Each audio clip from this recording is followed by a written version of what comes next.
Bien, mientras voy admitiendo un poquito más a la gente. Bueno, vamos a ver arritmia. Vamos a hacer un repaso de tips para el análisis de arritmia. A ver, esto no es una clase teórica, son pequeños tips, pequeñas cosas a tener en cuenta. Vamos a ver, obviamente, trazados, pero voy a abrir siempre como me gusta a mí, con un poquito de teoría, conversando con quienes se animen, con quienes conecten, y después vamos a ir directamente a lo que es los trazados que tengo. Básicamente, les pregunto para que pongan en el chat, no hace falta que se desmuten, simplemente pongan en el chat. ¿Cómo analizan una arritmia? Así, es una pregunta, fíjense que es una pregunta grandísima. ¿Cómo analizan una arritmia?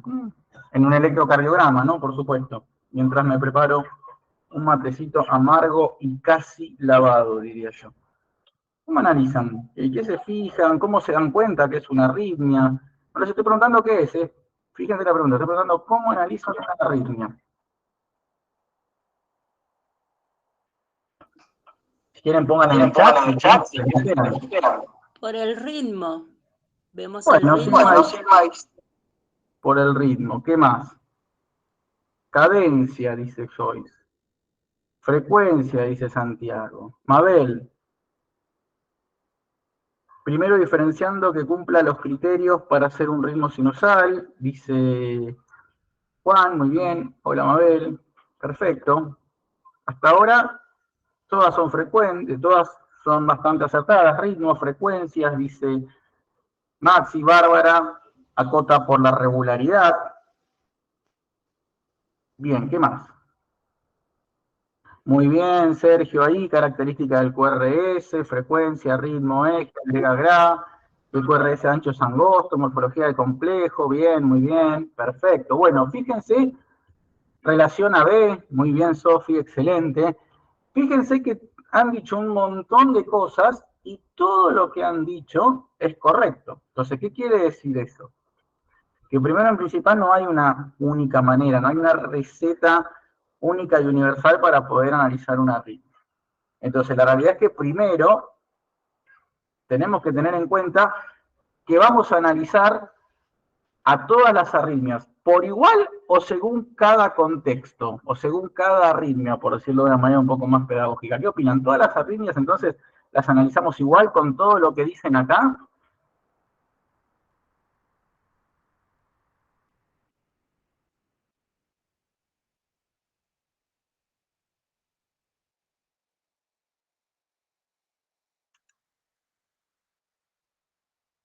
Vamos a repasar algunas de las cosas que han dicho, ¿sí? Que me parecieron muy, muy interesantes. En primer lugar, muchos hablaron primero, obviamente, del ritmo y de la frecuencia. Bueno, ritmo y frecuencia van de la mano, en realidad. Mientras tanto, saludo a mi compañero del Consejo, Claudio Florentino. Gracias por unirte, Claudio, por estar. Bien, estas cosas son importantes. Ritmo y frecuencia van un poco de la mano. Pero después fueron agregando otras cosas, como por ejemplo la regularidad. Aquí me voy a tener un poquito acá.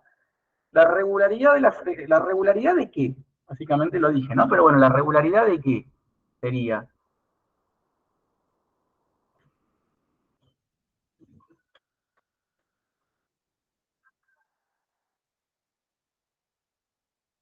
Cuando decimos, tenemos que ver si es regular o irregular. Exacto, muy bien, Bárbara. Ella lo propuso y ella lo respondió correctamente. La regularidad de los intervalos RR. Eso básicamente ya nos está dando una pauta importante. Disculpen si me trabo, no es que estoy todavía admitiendo gente que está entrando. Bien, fantástico. Regularidad de los intervalos RR, frecuencia cardíaca, o sea, el valor de la frecuencia cardíaca. Después hablaron de otra cosa muy interesante, que es la relación de la conducción AB. Eso también nos sirve, es importante, por supuesto. Les voy a repasar, y todavía faltan cosas que son todas herramientas que nos son útiles, pero voy a volver a repasar porque todavía falta una. que me parece súper interesante. Tenemos regularidad de los RR. Ritmo, bueno, ahí va queriendo, frecuencia, eje, relación AB. Morfología del QRS, fundamental. Fundamental aplicar morfología del QRS, porque esto nos permite dividir en arritmias de QRS angosto o de QRS ancho. También eso es fundamental. Muy bien. Todo esto está muy completo, es muy correcto, pero podríamos llegar a decir que podríamos agregarle un poco más de condimento. La sal y pimienta ya la tienen. Pero ¿qué otro concepto aplicarían? Para los que se van conectando, estamos mencionando qué características, cómo analizar una arritmia. Una pregunta muy global, pues empezamos con esa pregunta. Con esa pregunta movimos el tablero. ¿Cómo analizamos una arritmia? Fue la pregunta. Y los chicos aquí presentes empezaron a decir distintas formas, ritmo, frecuencia. Algunos mencionaron eje, otros características del QRS, regularidad de los RR, conducción AB. ¿Qué otras formas se les ocurre que podemos tener de analizar una arritmia? Las características propias y diferenciales en cada derivación. Bueno, es una posibilidad, eso ya sería más meternos en lo que es el eje. La duración de la arritmia, me gusta lo que propone Santiago, también es una forma. Fíjense que todo lo que están diciendo es importante. Sofi propone el inicio de la arritmia, si es gradual o súbito, perfecto, eso ya es más fino. Muy bien, Juan, muy bien, Juan. Acá puso una de las cosas que estaba esperando. Muy bien, Juan Méndez, no Juan Cruz, no te pongas contento, Juancito Cruz. Juan Méndez, muy bien. La presencia de la onda P, muy bien. ¿Sí? Es otra de las cosas a tener en cuenta. O sea que fíjense cuántas cosas vamos sumando mediante distintas herramientas y algoritmos que tenemos en mente. Entonces uno dice, ¿cómo hacemos para aplicar tantas herramientas en un mismo contexto de análisis? Y la realidad es que, bueno, primero que nada, tiene que haber una primera impresión, un primer impacto, algo que nos llame la atención y que nos haga decir, opa, esto está fuera de lo normal. Esto ya no es un ritmo sinusal, sino hay algo que está remando en contra de lo que es el ritmo sinusal, está yendo en contra. Entonces, ese primer impacto, ¿de qué va a depender? Bueno, primero que nada, básicamente y fundamentalmente, ya del conocimiento propio que uno tenga, ¿no? De electrocardiografía. Si no tenemos mucho conocimiento, mucha noción, no tenemos herramientas básicas, y todavía no nos llevamos bien con el concepto de ritmo sinusal, difícilmente podamos entrar en el detalle de reconocer un tipo de arritmia y cuál es. Entonces, lo que yo les quiero proponer es que tratemos por lo menos de tomar 3 ítems de todos estos que sean generales como para poder empezar a encarar una arritmia. ¿Qué ítems? Los que a ustedes les resulte más práctico a la hora de cruzarse con un electro cuando lo tengan enfrente. Si bien es muy probable que muchos coincidan, ¿sí? Yo, por ejemplo, les digo, a ver, de todo lo que dijimos, mencionen 3 aspectos que crean ustedes que les van a ser de gran utilidad y por lo menos a diferenciar inmediatamente un tipo de arritmia. 3 aspectos les pido. Pueden leer el chat si quieren, no hay ningún problema. Lean el chat y digan, y yo iría por estos 3, 3 y 3. Si quieren se pueden desmutear, no hay ningún problema. Los que no, se lo escriben, así como están escribiendo, así, así de una. Muy bien, me encanta. Los voy a ir leyendo. Onda P, ritmo regular, irregular y frecuencia. Bien, acá Lore propone la presencia o ausencia de onda P, la frecuencia cardíaca, el valor, ¿no?, de frecuencia cardíaca y la regularidad. Bien, es un muy buen punto, es bastante interesante, puede ser una gran posibilidad. Sergio, en cambio, propone frecuencia, regularidad, coincidiendo con Lore, pero agrega, le saca lo de la onda P y prefiere apostar a la morfología del QRS. Está muy bien también. Lucía propone presencia de onda P, relación AB y morfología del QRS, por ahí ya es un aspecto más conservador, ¿no? O sea, va como más tranqui, pero está bastante bien igual. Sabrina simplemente dice onda P. Juan se manda ya con algo un poco más agresivo, dice presencia de onda P, regularidad y morfología del QRS, excelente, muy bien.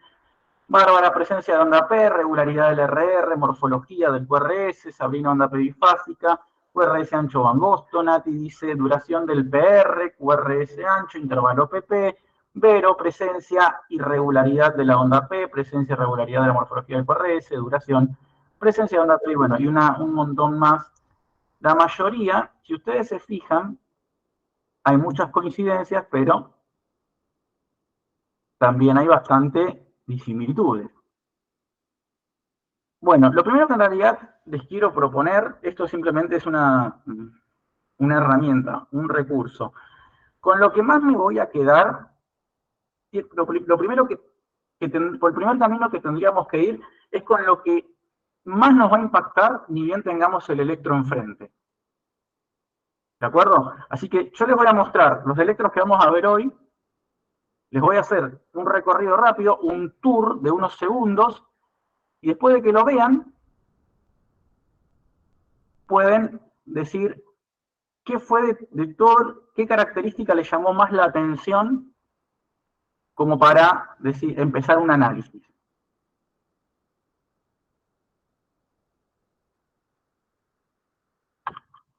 Este es el primero. Esto es una visión rápida, ¿sí? Este es el segundo.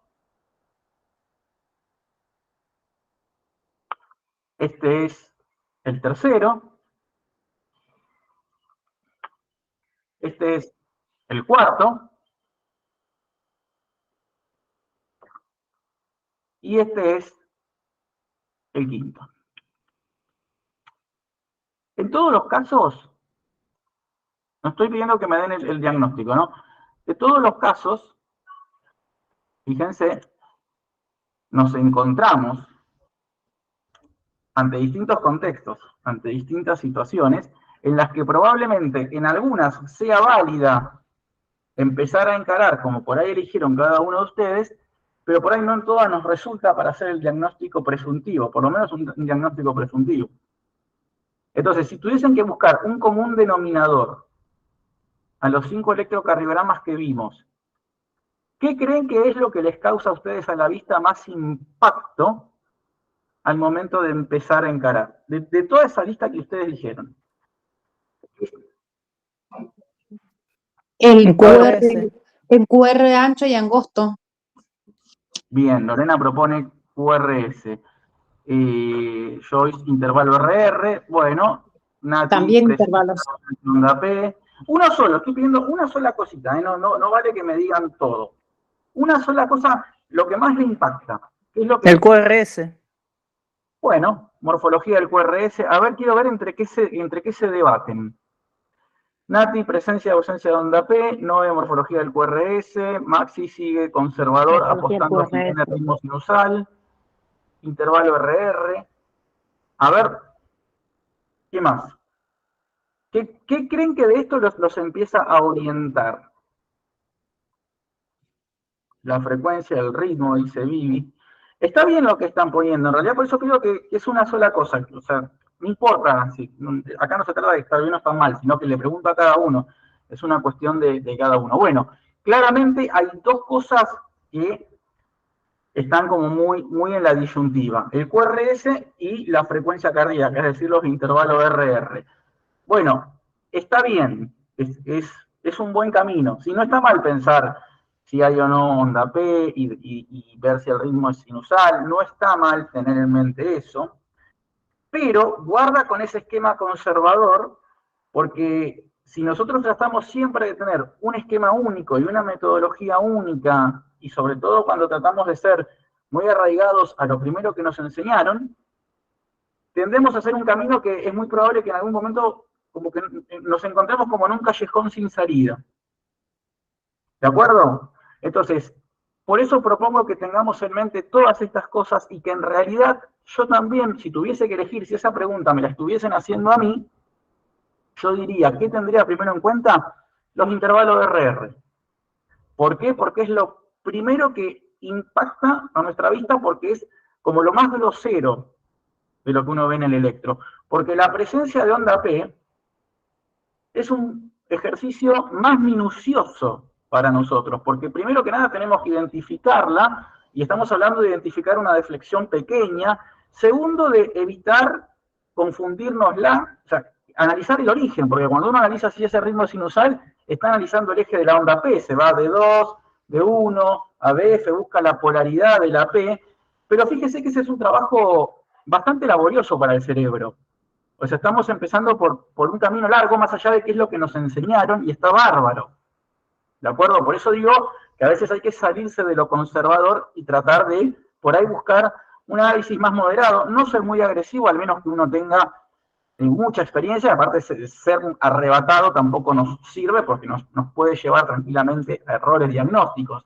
Pero no quedarnos simplemente con el hecho de ver la onda P, si es sinusal, de 2, de 3 ABF, eso está muy bueno, pero ante una arritmia prima otro tipo de registros.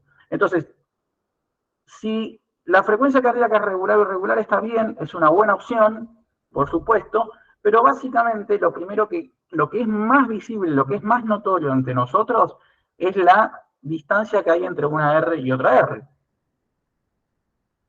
Vuelvo a compartir pantalla, y yo creo que les voy a mostrar dos tipos de arritmias distintas, y básicamente lo primero que nos va a llamar la atención es lo mismo. Si yo, por ejemplo, estoy acá, ¿qué es lo que me llama la atención de todo esto? De este bodoque que tengo acá.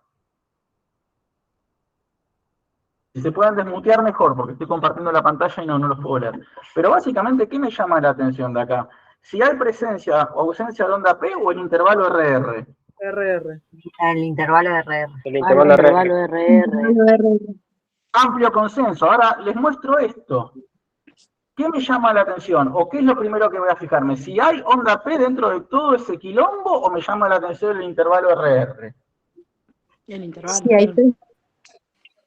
Efectivamente, o sea, fíjense como en dos contextos distintos y contrapuestos, porque acá estamos en presencia de una bradiarritmia y acá estamos en presencia de una taquiarritmia. Sí, y es una taquiarritmia. Nos vamos de una a que nos llama la atención la misma herramienta, el mismo recurso de análisis. Bien. Entonces, fíjense que ahí ya estamos eligiendo otro camino. Y obviamente, a medida que nos damos cuenta y nos percatamos de qué es lo que tenemos enfrente, ya básicamente, al distinguir si es un RR corto o un RR muy largo, es decir, si es por encima de los 100 o por debajo de los 60, ya por lo menos tenemos una clasificación interesante, que es la clasificación de una arritmia según su frecuencia cardíaca, bradiarritmia o taquiarritmia. Y es como una buena manera o un camino cómodo, por lo menos, de empezar. ¿De acuerdo? De empezar a hacer el análisis. Y después vamos a seguir, obviamente. Pero antes del QRS, antes de buscar la onda P, otros proponían, analizaría el QRS. Bueno, está bien, por supuesto. El tema es que, si yo me mando de una a analizar el QRS, y vuelvo a presentar, yo puedo encontrar, obviamente, puedo decir, por ejemplo, acá tengo un QRS, acá, perdón, voy a ensancharlo. Acá, el QRS, ¿cómo es? ¿Ancho o angosto? Ancho. Por ahí, para los que están en el celu, les cuento, o sea, acá tenemos casi 3 cuadraditos. ¿Es una isodifásica? Angosto, entonces.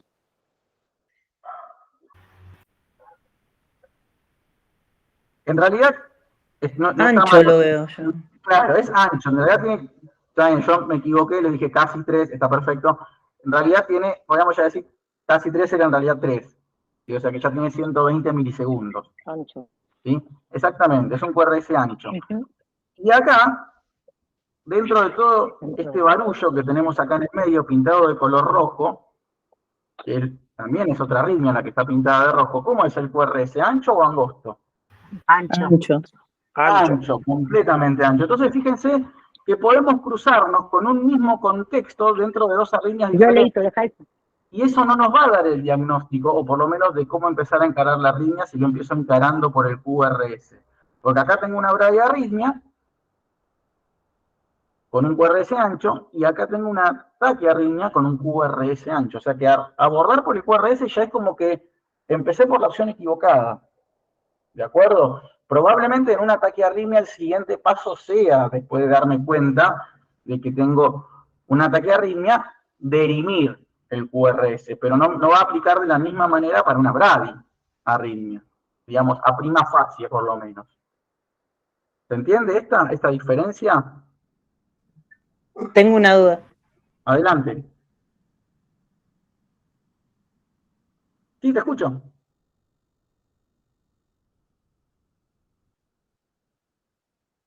¿Estarás muteado?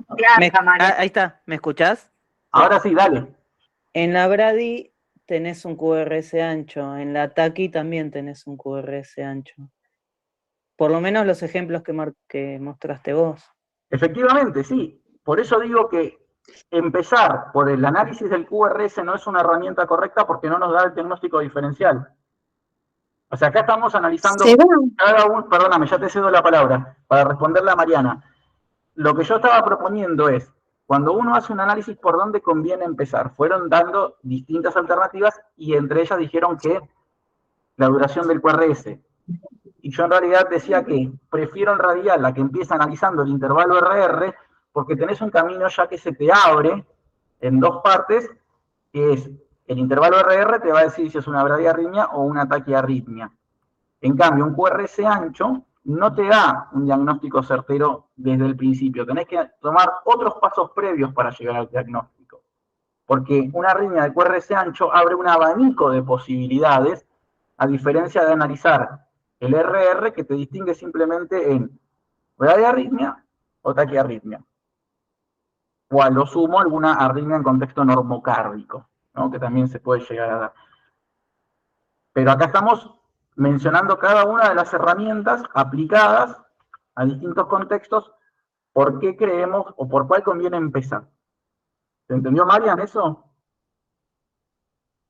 Sí, entendí. Primero, entonces, tenés en cuenta la frecuencia. Preferentemente, o sea, es un camino más corto, te va acercando más rápido a los diagnósticos. Que si y empezás viendo si no hay P, o si el QRS es ancho o angosto, o si hay o no hay conducción AB. Sí, el tema de la P, digamos, controversial. Lo dijiste hace un rato, es que porque te detenés en de ver una deflexión muy pequeña y muchas veces uno cree que la ve y no está. Exacto. O pasa viceversa. Exacto. No conviene tampoco incluso empezar por ese lado. ¿Bien? Bien, ¿sí quién quería hablar?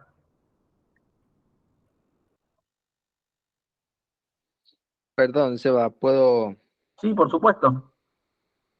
Además, como dice Seba, a veces uno le dice los intervalos RR, pero uno puede ver rápidamente la frecuencia, hablar de frecuencia en general, ¿no es cierto?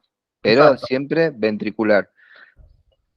Si te llega el electro o tenés la suerte de ver el electro en vivo, que está ahora proyectando con QRS angosto, pero que tenés, con QRSH ancho, pero que tenés la pausa, o sea que es una bradicardia, y estás en una guardia o en cualquier contexto de peligrosidad, digamos, que te toque actuar o notificarlo rápido, esa arritmia, digamos, te da mucho más tiempo de actuar que la otra que está con QRS ancho, que es mucho más rápida, que estaba en color rojo. Entonces, digamos, con ya discriminar la frecuencia, vos puedes decir, bueno, la frecuencia como es, o es taquicardia o es bradicardia. Y las velocidades de acción o de informar qué se debe actuar, digamos, es mucho más rápido, digamos. Por eso que dice Seba que se llega mucho más rápido a un diagnóstico con el solo hecho de ver los RR o la frecuencia de la taquicardia. Efectivamente, Claudio, gracias. Lo que Claudio acota, que es súper interesante, es al momento meterle a esto un contexto clínico y obrar a partir de eso. ¿Sí? Por eso hablábamos de a veces de romper esquemas, de si una cosa es cuando nos sentamos a estudiar y vamos viendo y vemos, hay P, no hay P, cómo es esa P, y otra cosa es en el momento, en un contexto, cuando son severos, no podemos empezar por una metodología tan conservadora, sino que tenemos que recurrir herramientas que nos permitan orientarnos rápidamente en el electrocardiograma y en el contexto clínico.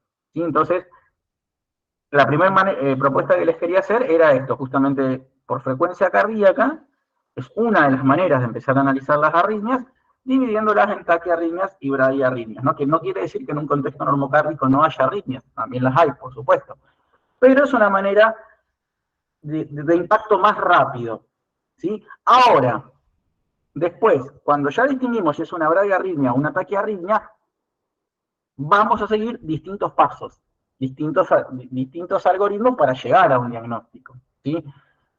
Que pueden coincidir o no. Así que vamos a empezar por la primera parte.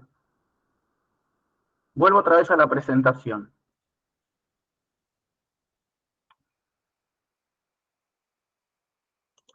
Cuando yo les muestro esto, básicamente lo único que pido que me digan es, ¿qué dirían de este electrocardiograma?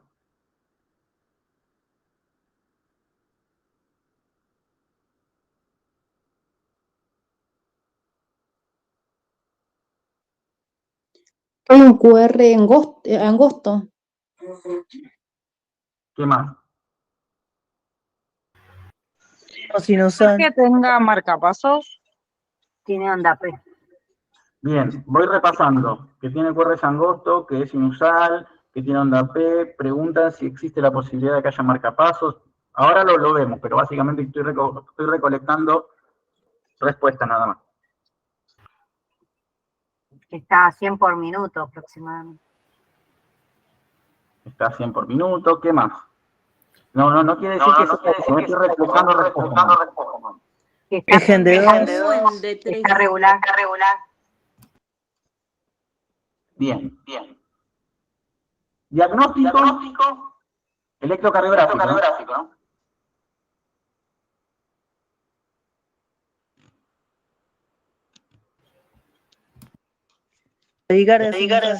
Electrocardiograma normal. Sinusal. Bueno, vamos a empezar descartando lo más sencillo. Quien preguntaba por marcapasos, si por ahí le confundió, por ahí es muy probable, suele pasar, estas líneas verticales. Es el cambio de derivación. Efectivamente, es el cambio de derivación, ¿sí? No es una espiga de marcapasos. Si ustedes se fijan, aparece justo cada vez que cambiamos de derivación. Este es un electrocardiograma de formato que tiene 3 por 4, es decir, 3 derivaciones distribuidas en 4 columnas y un D2 largo. El D2 largo es simultáneo con todas las derivaciones y después 3 derivaciones son simultáneas entre sí, después cambian y otras 3 son simultáneas entre sí, después cambian, otras 3 son simultáneas entre sí y así sucesivamente. Y cada vez que se hace el cambio de una derivación a otra, aparece esta línea que es un corte que nos come unos milisegundos. Por eso muchas veces se confunde con marcapasos, pero no lo es.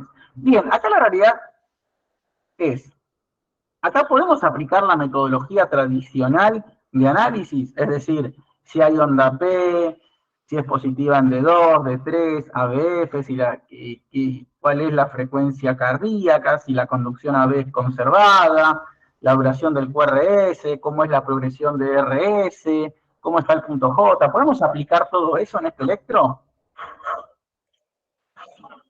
Sí.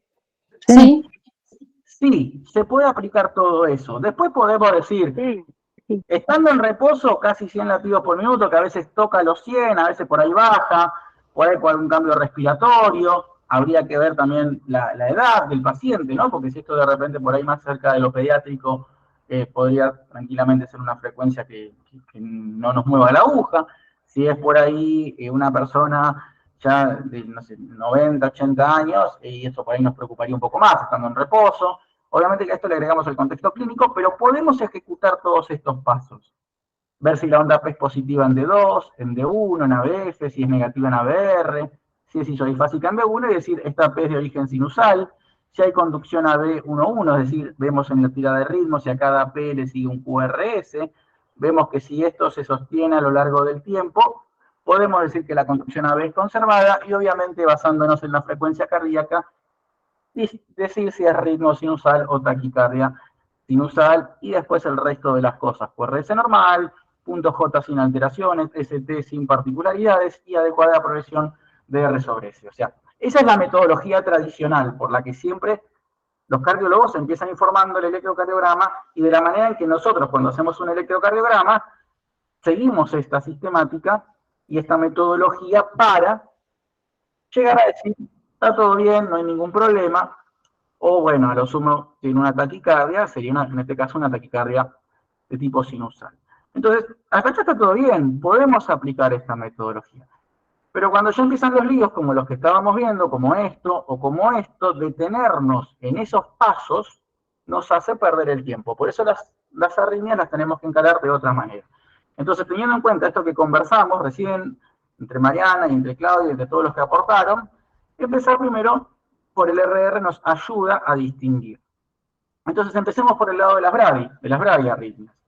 ¿Qué sería una bradiarritmia? Eso lo pueden definir tranquilamente ustedes. Díganme ustedes, ¿qué definirían como bradiarritmia?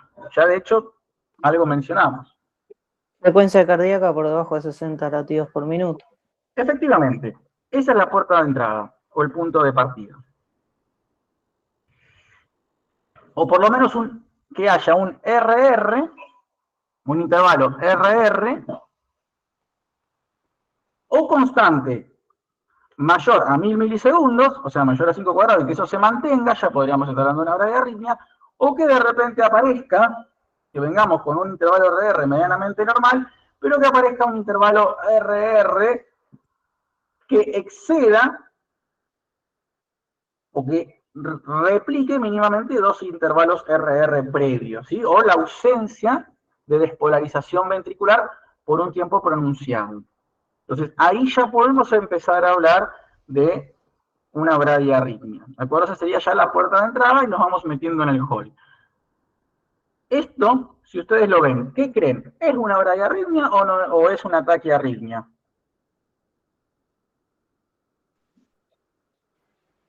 Brady. Una bradiarritmia. Bien, vamos bien. Vamos al siguiente. Les muestro este electro de 12 derivaciones. Teniendo en cuenta simplemente lo que venimos trabajando hasta ahora, simplemente los intervalos RR, ¿lo clasificarían como una bradiarritmia o como una taquiarritmia? Una bradiarritmia. Bradiarritmia. Bien, ¿estamos todos de acuerdo? ¿Hay alguien que piense lo contrario? Lo puede decir, no hay ningún problema, pero ¿estamos todos de acuerdo? Brady, sí.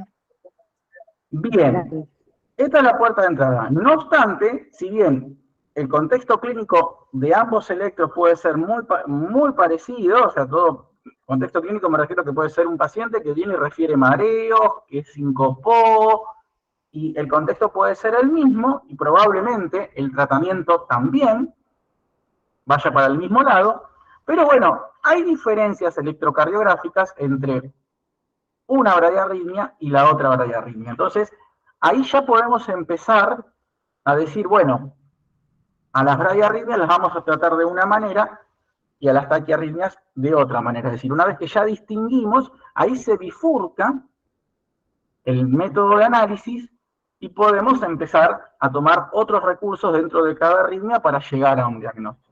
Entonces, por ejemplo, yo les pregunto, ¿cuál creen ustedes que es la principal diferencia? No le pido que me digan todas, simplemente la principal diferencia entre esta bradiarritmia y esta que vemos acá. La presencia de onda P. La pausa. A ver, ya dijeron dos cosas, presencia de onda P y pausa, y dos cosas que son fundamentales. Yo ya con eso estoy para arrancar. Una de ellas es la pausa, el tremendo bodoque que tenemos acá. ¿Bien? Y la otra, como bien dijeron por ahí, la presencia de ondas P. Es decir... La pausa para mí. ¿Cómo? La pausa sería para mí en este caso. Porque onda P hay, si bien está diminuta, pero hay. Bien, la pausa es fundamental, por un lado, pero por otro lado, la presencia o ausencia de onda P también es fundamental porque nos permite darnos cuenta en qué parte del sistema de conducción está el problema. Por eso digo que las dos cosas son en realidad fundamentales. La pausa y la presencia de onda P, pero en realidad la presencia de onda P nos llevaría a otro aspecto. ¿Qué es lo que nos interesa si en una bradiarritmia hay presencia o ausencia de onda P? Es decir, ¿de qué nos serviría tener ahí la P? O sea, para mí se va. A ver. Lo que cambia entre un electro y otro es la causa de la bradiarritmia. Es decir, Bien. no se encuentra la alteración. Bien, fantástico. ¿Y la presencia de onda P o ausencia de onda P, qué es lo que estaría marcando? Hola, Seba, ¿si conduce o no conduce? La respuesta ventricular. Efectivamente, primero me tiro a la primera parte que mencionaron. Si conduce o no conduce esa onda P. ¿De acuerdo? Cuando tenemos ondas P, más que si conduce o no conduce, es una posibilidad, sí, pero yo empezaría un paso más arriba y en realidad decir, primero, si dentro de los intervalos RR que son largos, que me dan contexto de bradiarritmia, como este, que es muy largo, o como estos, que son menos largos, pero largos en fin, hay en el medio ondas P. Si nosotros tenemos un intervalo RR muy largo, sin presencia de onda P, hay dos opciones. Enfermedad de nodo sinusal. No estoy hablando del diagnóstico clínico. Estoy diciendo, si, a ver, está bien con nodo sinusal, parece una entidad clínica, pero fundamentalmente la alteración es, en un caso de tipo de alteración, como decía Juan, una alteración en la conducción AB o una alteración en el nódulo sinusal, es decir, una alteración en la formación del impulso. Las bradiarritmias pueden interrumpir o alargar el intervalo RR por alteración en la formación del impulso o por alteración en la conducción del impulso, que generalmente se puede dar en la conducción AB. Si yo no tengo onda P dentro de la pausa, ¿dónde creen que está la alteración? ¿En la formación del impulso en el nódulo sinusal o en la conducción del impulso en el nódulo AB? La formación. La formación del impulso del nódulo sinusal. Efectivamente, son aquellas arritmias que cuando se describen los mecanismos de las arritmias, se describen, como describen los libros tradicionales, arritmias por alteración en la formación del impulso. Y ahí mencionan un montón de subgrupos más que para volverse loco. Pero fundamentalmente estamos diciendo que si yo tengo una pausa y no tengo onda P, puedo hablar de una pausa sinusal o de un paro sinusal, pero básicamente, sin meternos mucho en detalle, es una alteración en la formación del impulso. Por ahí mencionaron la enfermedad del nódulo sinusal, es una posibilidad, por supuesto, pero también pueden existir otras entidades, pero básicamente es una alteración sinusal y está muy bien también. En cambio acá, en este aspecto, cuando tenemos onda P, cuando tenemos pausa y hay más ondas P que QRS, estamos hablando de que si yo tengo más ondas P que QRS, quiere decir que estoy teniendo más despolarizaciones auriculares que despolarizaciones ventriculares. Hay una relación P-QRS aumentada. Esa relación P-QRS puede ser 2-1, 3-1, 4-1, las que sea, y ahí ya podemos empezar a hilar un poco más fino y meternos dentro de los contextos de las alteraciones en la conducción del impulso. Estamos hablando de los bloqueos de segundo grado, tipo MOVIT 1, tipo MOVIT 2, 2-1 alto grado o completos. Bien, entonces cuando tenemos una bradiarritmia, lo primero que tenemos que distinguir es cuál es el origen de esa bradiarritmia. Yo acá les dije, también existe otra posibilidad, que no la tenemos que descartar, que siempre es bueno que la tengamos presente. ¿Qué puede ser? ¿A qué se puede deber esta pausa? ¿Un bloqueo sinoauricular puede ser, Seba? Es demasiado larga la pausa para hacer un bloqueo sinoauricular, pero no me refería a eso. Puede ser una falla del equipo, Seba. Muy bien, ¿qué quiere decir eso? O una desconexión o que se haya desconectado algo, sí. Efectivamente, ¿cómo le llamamos a eso? Muy bien, ¿cómo se llama eso? Artefacto. Efectivamente, no nos olvidemos, esto es algo muy técnico y realmente los técnicos tenemos que estar muy atentos a los artefactos, porque ocurren y ocurren muy seguido y nos pueden hacer pisar un sapo terriblemente. ¿Sí? Entonces siempre fijarse y tener en cuenta que no se esté tratando de un artificio. ¿Sí? Bien, vamos a cerrar este trazadito simplemente diciendo cómo es la conducción AB en este caso. Tenemos pocos ejemplos, porque tenemos escuetos latidos, pero en estos latidos que ven, ¿qué creen? ¿Cómo es la conducción AB? ¿Está conservada? ¿Todos opinan lo mismo?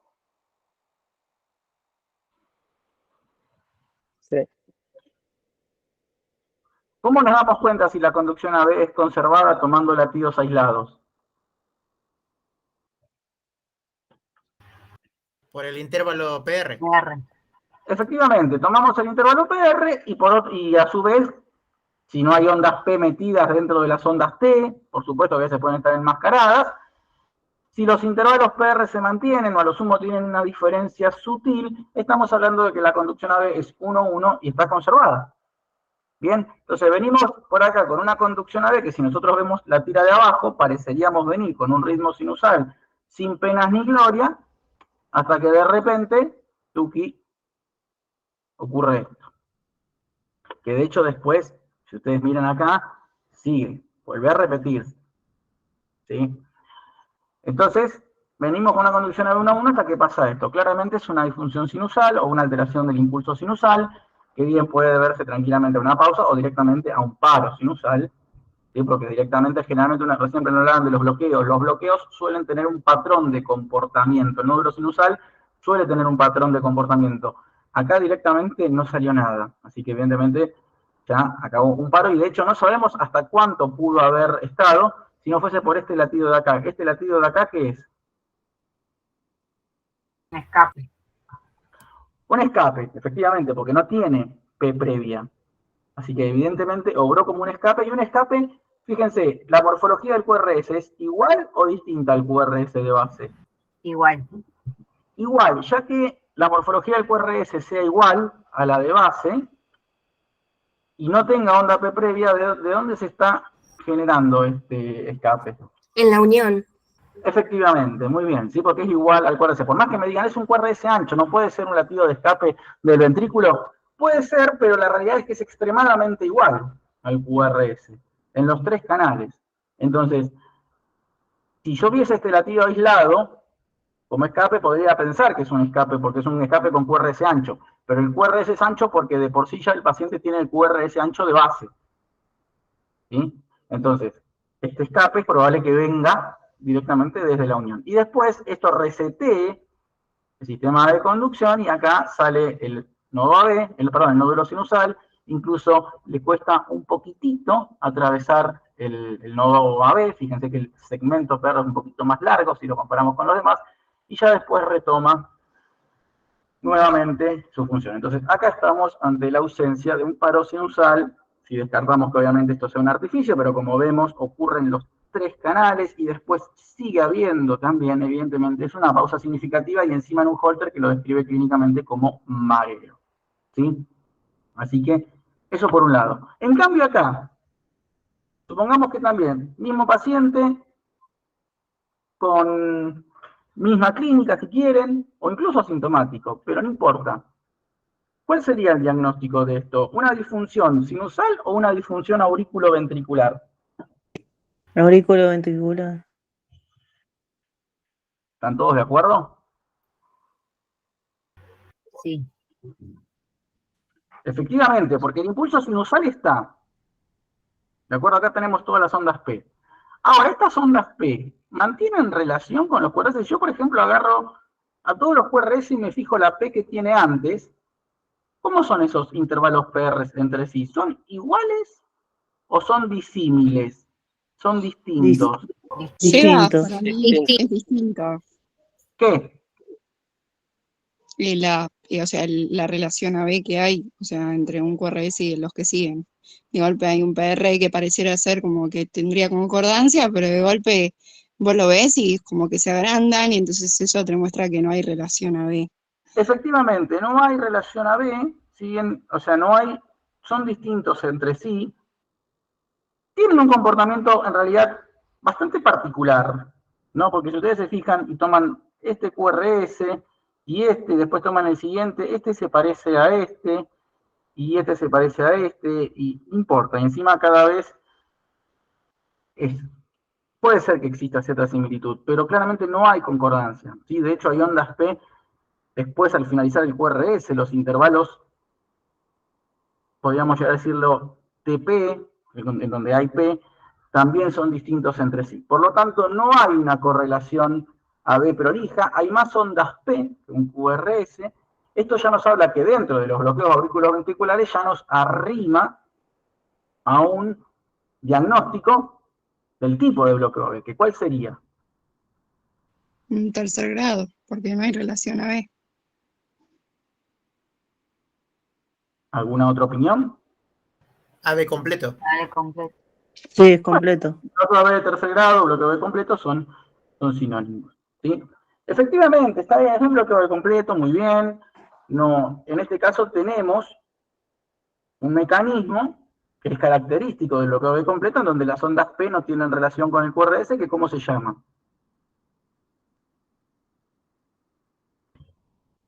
Disociación AB. Disociación AB es una consecuencia, si no es un ritmo, es una consecuencia de que el nódulo AB está completamente bloqueado. Entonces, ¿a qué frecuencia cardíaca estamos aproximadamente? Si nosotros medimos, tenemos una distancia, podemos contar 2, 4, 6, 7, casi 7 cuadraditos y medio, casi 8. Estamos hablando de una frecuencia cardíaca casi de 35, 37, 40 latidos por minuto. Esa frecuencia, ¿dónde se origina? Ventricular. Ventricular, sí. Efectivamente, es un ritmo ventricular, es un ritmo de escape. Cuando tenemos un bloqueo AB completo, el ritmo subyacente, lo que mantiene ese volumen minuto cardíaco, es un ritmo de escape. Y es un ritmo propio del sector del ventrículo que está generando el impulso, que está generando ese automatismo, que tomó el comando. ¿De acuerdo? ¿Qué morfología de qué tiene el QRS? Si tuviésemos que analizar la morfología del QRS. El bloqueo de rama izquierda. No. Derecha. Derecha. Rama derecha. El bloqueo de rama derecha, ¿sí? Fíjense, la RS prima en B1, la S empastada en la cara lateral. O sea, esto nos dice algo, nos dice, en realidad no nos mueve la aguja, no nos cambia el diagnóstico en absoluto, pero simplemente a modo de información, es un ritmo de escape ventricular que se origina en el ventrículo izquierdo, ¿sí? Por eso tiene imagen de bloqueo de rama derecha, porque si se origina en el ventrículo izquierdo, va a ser el recorrido que hace, primero despolariza el ventrículo izquierdo y después el derecho, ¿sí? Entonces... Perdón, Seba. ¿Qué? Pero en ABF vos tenés el patrón de un bloqueo de rama derecha, ¿está bien? Pero después en segundo latido, justo donde tenés el cursor, me presta a confusión, parece un bloqueo de rama izquierda. Vos aunque sí, es verdad, digamos. Los bloqueos de rama los tenés que ver en B1 y B2 y D1, ABL, B5 y B6, que son donde están los patrones electrocardiográficos de los QRS, que a vos te distinguen si es rama derecha o rama izquierda. Después lo que ocurra en ABF, D2, D3, B4 si querés, B3, no es un dato tan fidedigno o genuino para poder hacer el diagnóstico diferencial.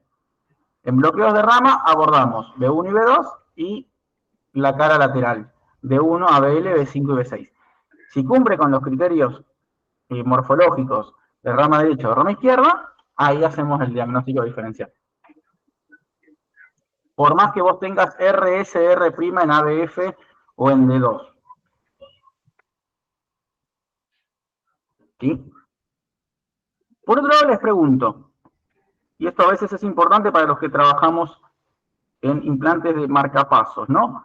¿Cuál es la frecuencia de descarga sinusal del nódulo sinusal? ¿El nódulo sinusal está funcionando acá? Sí. 150 parecería. 150, sí. efectivamente, sí, está funcionando. Y está funcionando y está como bastante acelerado, como bien dijeron, casi 150. Bueno, esto suele ser bastante típico en los bloqueos AB, porque claro, como hay un bloqueo a nivel del nódulo, el cuerpo se percata que hay una frecuencia cardíaca baja y hay una respuesta neurológica que dice, opa, tenemos la frecuencia cardíaca baja, vamos a aumentar el automatismo del nódulo sinusal. O sea, por acto reflejo, el sistema nervioso empieza a presionar al nódulo sinusal para que descargue más, para que le dé taca, taca, taca, taca. Pero claro, pobrecito, si hay un bloqueo en el nódulo AB, lamentablemente, no va a haber aspecto del nódulo sinusal que pueda ayudar a pasar eso, ¿sí? Esto es como cuando nos cortan la avenida, por más que yo venga a 120 kilómetros por hora, no voy a pasar porque lo tengo cortado.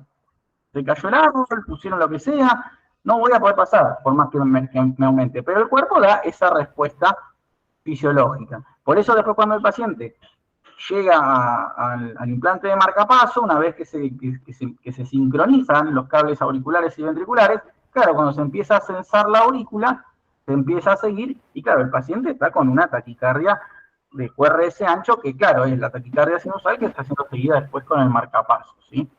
Y esto también es bueno tenerlo en cuenta en ese tipo de momentos. Bueno, hasta acá vimos cómo ir abordando cuando tenemos una bradiarritmia, ¿sí? Ahí tenemos un tip de cómo abordar cuando tenemos una bradiarritmia. Ahora vamos a este contexto. Perdón, Sebas, ¿el caso anterior puede derivar en una FA, el bloqueo completo? El bloqueo completo per se no tendría por qué generarte una FA. Al menos que secundariamente tengas una enfermedad del nódulo sinusal, o concomitantemente tengas una enfermedad del nódulo sinusal. Pero no tiene por qué derivarte a una FA. Ok. Acá, tomamos el primer camino. ¿Qué es lo primero que tenemos que dijimos allá al principio de todo que teníamos que ir a ver? ¿Qué nos llama más la atención de todo cuando tenemos un contexto así? La frecuencia cardíaca. La frecuencia cardíaca, los intervalos RR, ¿de acuerdo? Ahora el camino que tenemos que seguir acá, tanto acá como acá, bueno, ahí sí, ya empezamos a tomar otro tipo de recurso. Ahí ya empezamos a hablar otras cosas. Ya no nos vamos a poner a ver si hay onda P, si la conducción AB está conservada. Vamos a mirar otras cosas. ¿Qué creen que sería bueno acá, en una y en otra? ¿Cuál sería el común denominador en una y en otra taquiarritmia?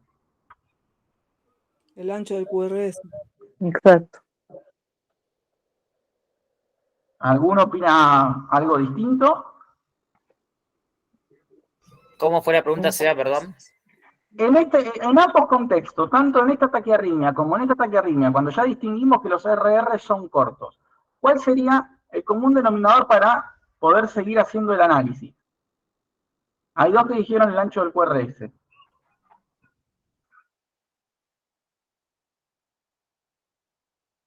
¿La regularidad?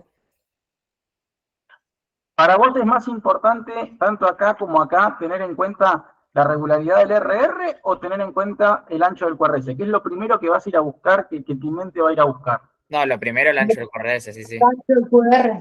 Efectivamente, eso es un paso que básicamente lo hacemos de manera automática porque estamos asumiendo, ¿no? Pero la realidad es que sí, lo primero que nos interesa, tanto acá como acá, taquiarritmia, RR corto, QRS angosto o QRS ancho. Una vez que ya definí cuál es cuál, sigo el camino siguiente. Ahí es donde se bifurca, ¿sí? Ahí ya empiezo a analizarlo de diferentes maneras, ¿de acuerdo? ¿Por qué? Porque si yo tengo una taquiarritmia, en este caso de QRS angosto, ahora sí el próximo paso ya sería la regularidad, porque básicamente los algoritmos convencionales sugieren que cuando tenemos una taquiarritmia de QRS angosto, lo primero que tenemos que detectar es la regularidad.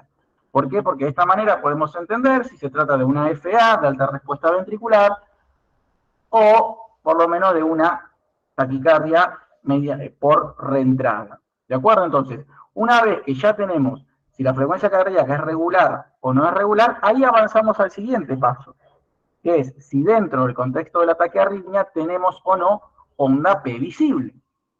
¿Qué creen ustedes? ¿Frecuencia cardíaca regular o frecuencia cardíaca irregular? Regular para el caso. Regular. Sí, regular. Regular, Regular. viendo el intervalo de RR. Efectivamente, mirando el intervalo de RR, regular. Eso ya nos descarta que sea, por ejemplo, una FA de alta respuesta, que sea un aleteo de conducción AV variable, que sea una taquicardia auricular automática, ya nos descarta arritmias. O sea, esos caminos que vamos siguiendo mentalmente, que son algoritmos mentales que nosotros tenemos para ir enfocándonos, nos van descartando cosas, nos van diciendo, ah, si es así, entonces no es esto. Si es así, no es esto. Y ahí voy siguiendo otros pasos.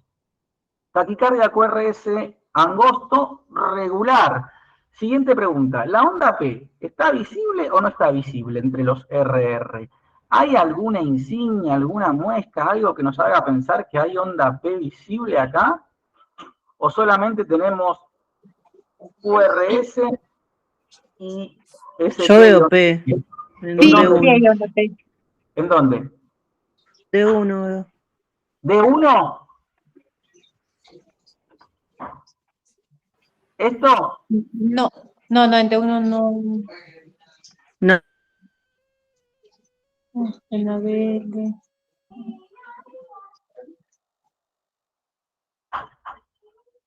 ¿Qué dicen? ¿Hay P o no hay P? Los que me digan sí veo P, que me digan dónde y yo me acerco con el cursor.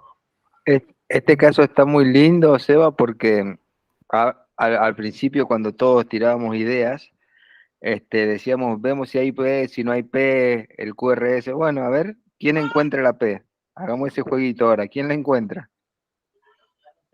Gracias, Claudio, por el aporte, pero justamente es lo que vos mencionás. Si nosotros empezábamos a buscar la P acá, nos estábamos salteando toda una serie de pasos que nos iban a ayudar un poquito más. Íbamos a estar peleándonos por encontrar la onda P, saber si era una FA, porque cuando estamos buscando la onda P y no la encontramos, lo primero que decimos, entonces si no veo P, es por default es FA. Y ya nos estamos metiendo en un barullo. En cambio, con todos los tips anteriores, justamente nos permitió descartar ya un montón de cosas. Yo no veo T. Perdón, yo no veo P, porque las T no parecen tener ninguna irregularidad para decir que la P esté dentro de la T, para mí. Bien, ¿alguna otra opinión? No. ¿La ven la P o no la ven? Los que decían que veían la P, díganme y la voy a buscar con el cursor. Si tienen dudas, por ahí acá en D1 muchos pueden decir, esto es una P. Lo que yo les marco acá, ¿creen que es una P, esto acá en D1?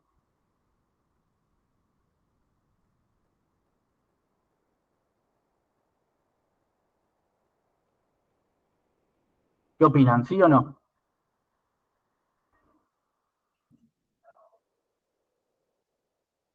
O acá, si lo ven en B6, ¿creen que es una P? ¿No? Perfecto. Entonces, ¿hay P o no hay onda P? Vamos a ver qué dicen por el chat. Me salté a ver.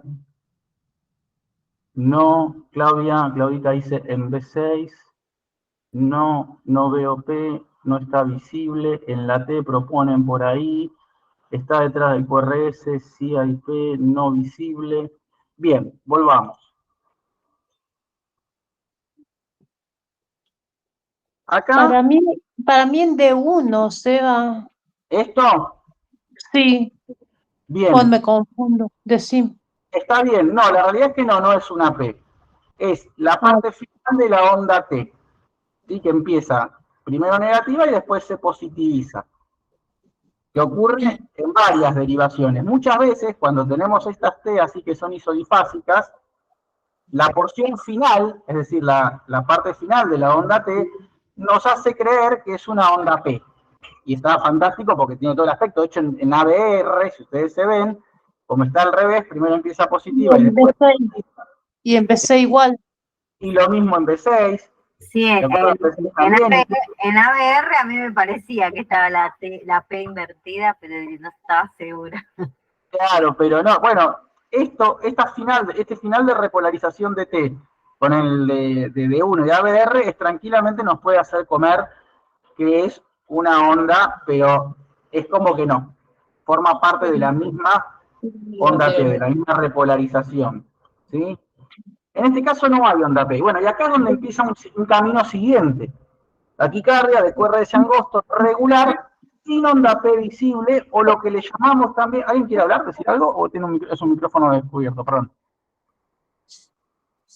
Bien, no, porque por ahí están interrumpiendo. Cuando tenemos taquicardias regulares de QRS angosto, ahí ya abrimos el abanico a taquicardia de QRS angosto regulares, solo aplica para regulares, con onda P visible o sin onda P visible. Si no vemos onda P visible, pueden ser taquicardias de lo que llamamos RP corto, que es un intervalo que va desde la R del QRS hasta donde se distinga una muesca que nos haga pensar que la onda P o directamente que la P no se vea. Mientras que si se llegase a ver una P detrás del QRS, es un RP largo, porque la P sí se vería. Y acá entran una serie de arritmias, que son las taquicardias paroxísticas supraventriculares, por reentrada, algunas de ellas, las reentradas intranodales, y las otras, las reentradas auriculoventriculares. Pero no importa, no vamos a entrar en detalle, ¿sí? A veces, en este tipo de arritmias de QRS angosto, de frecuencia cardíaca regular, también entran los aleteos, sobre todo de conducción AB fija, y de conducción muchas veces 1-1, que de hecho a veces las ondas F quedan también enmascaradas por la onda T. Hay muchas veces que podríamos llegar únicamente hasta acá y ya no poder seguir escarbando más, porque acá sí ya estaría bueno recurrir a otros recursos, como ver el inicio de la taquicardia, cómo empieza, porque ver cómo empieza la taquicardia o incluso un holter nos podría ayudar a descubrir otros recursos. Entonces a veces nos podemos limitar. Esto bien podríamos inclinar para las que son taquicardias por entrada intranodal, típicas, que son las de RP corto, que son las que generalmente suelen darse y enmascarar la onda P con el QRS. ¿De acuerdo? Pero no importa, eso ya es más profundo. En cambio acá, ¿qué tenemos? Taquiarritmia, como ya dijeron, fantástico. Y ahora sí, ¿QRS angosto o QRS ancho? Ancho.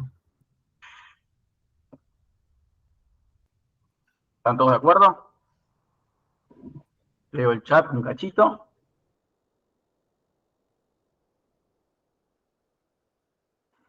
Ancho, ancho. Bien. Bueno. Acá una vez cuando tenemos taquicardias de QRS ancho, también vamos a seguir por otros caminos. ¿De acuerdo?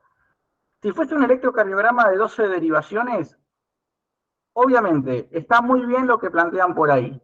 ¿Qué creen? ¿Es importante saber si esta taquicardia de QRS ancho es regular o irregular? Sí. ¿Creen que aplicaríamos lo mismo que para las de QRS angosto? ¿Sí o no? ¿Creen que es importante saber si es regular o irregular? Sí.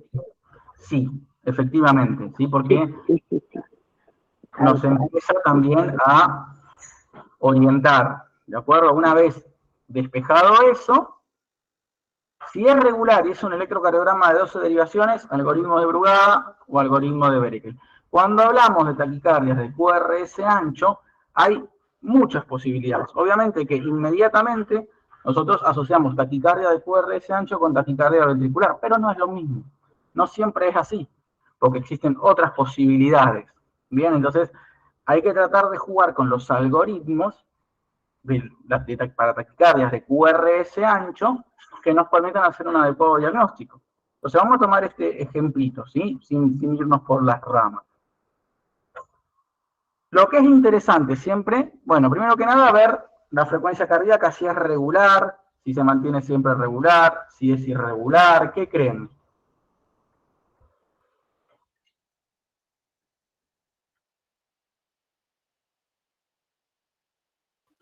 Regular. Bien. ¿Qué otros aspectos creen que es importante tener en cuenta en las taquicardias de QRS ancho? Siempre teniendo en cuenta que ahora estamos viendo un Holter y que el Holter tiene muchas limitaciones. El electrocardiograma de superficie a veces puede ser más específico.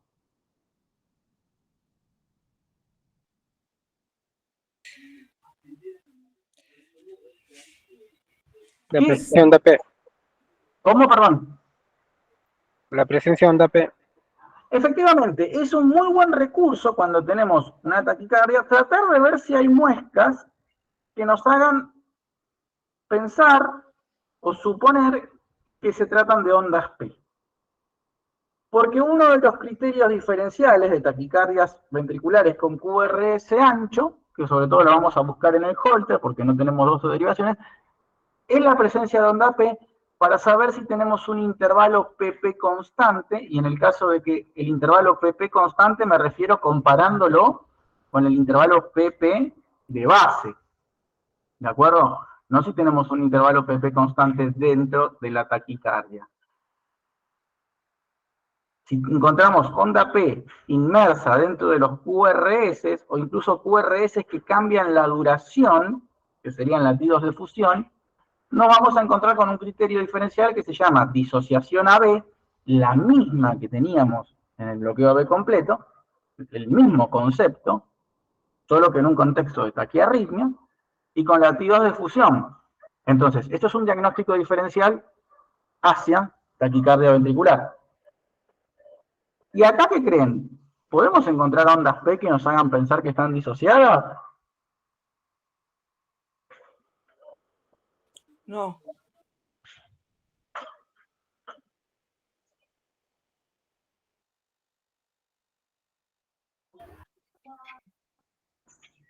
No estoy segura, pero puede ser después del QRS que... Bien, vos te referís a esto. Sí, ¿puede ser o no? Bien, puede ser actividad auricular, pero si es actividad auricular propia del nódulo sinusal, como ocurre acá en este intervalo PP, estos intervalos PP, ¿son iguales a estos de acá? No. No, porque de hecho van acorde a la taquicardia. Entonces, bien, acá pueden pasar varias cosas. En primer lugar, o sea, es bueno también reflejar el mismo ejercicio que hacíamos si tenemos P visible y cómo se presenta esa P. Si la P se presenta disociada, es taquicardia ventricular. Pero acá se presenta, ¿cómo se presenta? ¿Se presenta disociada?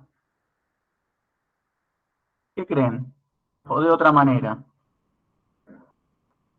Cuando está atrás del QRS tiene un nombre específico. Vamos que ya terminamos. Retroconducción. Retroconducida. Retroconducida.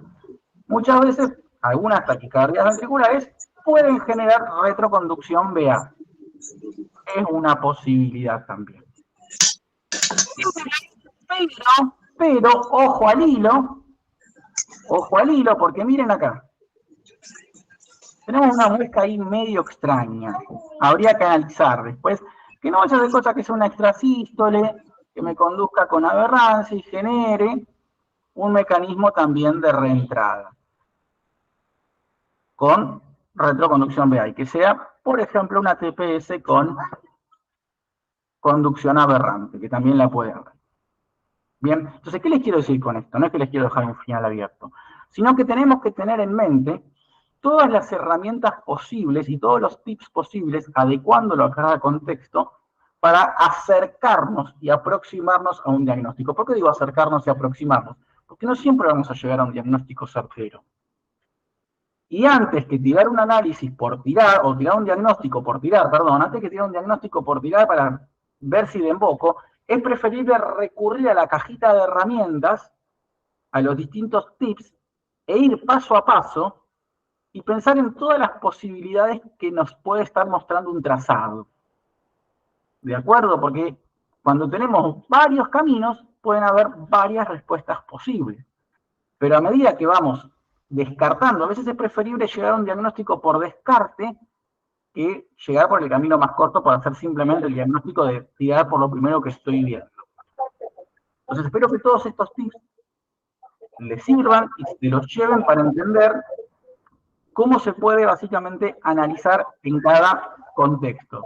¿De acuerdo? Cuando primero se impacta con lo que es fundamental ver, con la frecuencia para distinguir en taquiarritmia o bradiarritmia. Después, en las bradiarritmias, si hay presencia de P o no en el contexto de la pausa o de la bradiarritmia, la relación AB. Y en las taquiarritmias, frecuencia después de la frecuencia, si hay QRS angosto, si hay QRS ancho, regularidad, presencia y ausencia de onda P, presencia o ausencia de onda P, relación BA, es decir, ventrículo-aurícula, y a partir de ahí seguir los caminos, ¿sí? Obviamente que hay otros recursos, otros caminos que también se pueden seguir, por supuesto, pero estos son los típicos para empezar, ¿de acuerdo? Son los primeros a tener en cuenta como para ir trabajando. Bien, bueno, la veo por ahí a Fer. Hola, Fer. ¿Estás con vida? ¿Estás conectada o es solamente la foto? Bueno, capaz que justo se fue. Bueno, les quiero agradecer a todos la presencia de hoy, por haberse quedado hasta acá. Así que bueno, dos palabras cortitas. Estamos cerrando un lindo año en electrocardiovisión, un año con buenas y con malas. Quiero agradecer a todos los que se sumaron al club, que muchos hoy están presentes. Gracias a todo ese equipo que se estuvo formando durante este tiempo, que nos juntábamos los jueves a la noche a analizar trazados. Y lo que viene el año que viene, bueno, necesito sí o sí primero, bueno, darle las gracias a Fer, que fue gran parte de lo que armamos este año. Fer se fue para otro lado, pero es parte de este proyecto de electrocardiovisión. Por cuestiones personales se nos alejó, no sabemos si definitivamente o un tiempo, pero se nos alejó, y bueno, electrocardiovisión sigue igualmente, sigue armándose, y una de las cosas que tengo para comentarles es que en el 2024 se viene la plataforma educativa de electrocardiovisión, en donde se van a ir subiendo distintos tipos de capacitaciones. Algunas van a ser abiertas y van a poder ingresar, van a estar todos invitados, y vamos a seguir teniendo todos este tipo de eventos, pero lo más lindo de todo es que va a haber una plataforma propia de electrocardiovisión referida a lo que es la práctica cardiológica también. Así que obviamente que en su momento les va a llegar la notificación. Todos los que están acá están básicamente porque o se metieron por el Instagram o porque les mandó algún mensaje por el WhatsApp. Así que bueno, esa era básicamente la novedad, pero bueno, ya se van a ver. En enero van a seguir los encuentros de este tipo, los webinars van a estar presentes a lo largo del año. Vamos a ver, tratar de que sean por lo menos una vez cada 15 días o por lo menos una vez al mes, pero los webinars así como estos van a estar. Va a estar la academia de electrocardiovisión. A los que son parte del club vamos a subir un escalón y vamos a abrir la academia de electrocardiovisión, que es un nombre categórico simplemente. Así que bueno, pasamos de ser un club a ser una academia porque nos hemos agrandado. Así que bueno, obviamente que mientras sigan la página van a seguir estando informados. Y va a seguir estando los vivos de Instagram. Este año vamos a hacer mucho hincapié en la comunicación de la práctica cardiológica. Así que vamos a seguir teniendo los vivos y las entrevistas de Instagram para que se siga dando a conocer nuestra carrera y con invitados internacionales también. Así que bueno, espero que sigamos estando. Y bueno, les quiero desear un feliz año. Gracias a todos los que me han acompañado este año, nos han acompañado este año. Realmente hay gente que está siempre, que es de fierro, cada uno de ellos sabe quiénes son, que nos hablamos, que estamos siempre. Así que quiero agradecerle a todas esas personas que este año me han acompañado e invitarlos, obviamente, a que este crecimiento intelectual siga. Desde Electrocardiovisión fomentamos el crecimiento intelectual, ¿sí? Ensanchar la mente, no tanto el crecimiento vertical, ir en búsqueda de títulos, de certificados. La filosofía que tenemos acá básicamente es ensanchar la mente, porque ensanchar la mente vale mucho más y nos apalanca mucho más que por ahí estar detrás siempre de títulos. Por lo menos es mi manera y creo que muchos la entienden. Así que bueno, gracias. No sé si alguno quiere decir algo, obviamente está más que invitado. Sergio, creo que tenés la mano levantada, no sé si fue sin querer o querés decir algo, puedes abrir el micrófono, no hay ningún problema. Bien. Yo quería decir que la verdad que aprendí un montón este año, espectacular, te entiendo súper bien, te agradezco, y la verdad que te quiero seguir porque aprendo muchísimo y lo recomiendo. Bueno, gracias. Gracias a Angie, gracias a Mariana, gracias a Juan, gracias a Lucía, a todos los chicos del club, a Julio, que siempre están ahí, a Aníbal, que bueno, ahí no está, a Dani Jiménez, que también, gente que, a Carito Rodríguez, que ahí la estoy viendo. Se arman un grupo muy, muy lindo y obviamente los invitamos a todos a que formen parte de este grupo. Feliz año, les dije, vamos a brindar, yo fui a mi abstemia, brindo con un matecito, así que feliz año y nos vemos en 2024. O sea, la semana. Feliz año. Feliz año, Seba, y para todos. Un Feliz beso muy año. grande. Chao. Chao. Éxitos. Felicidades. Chao, Carito.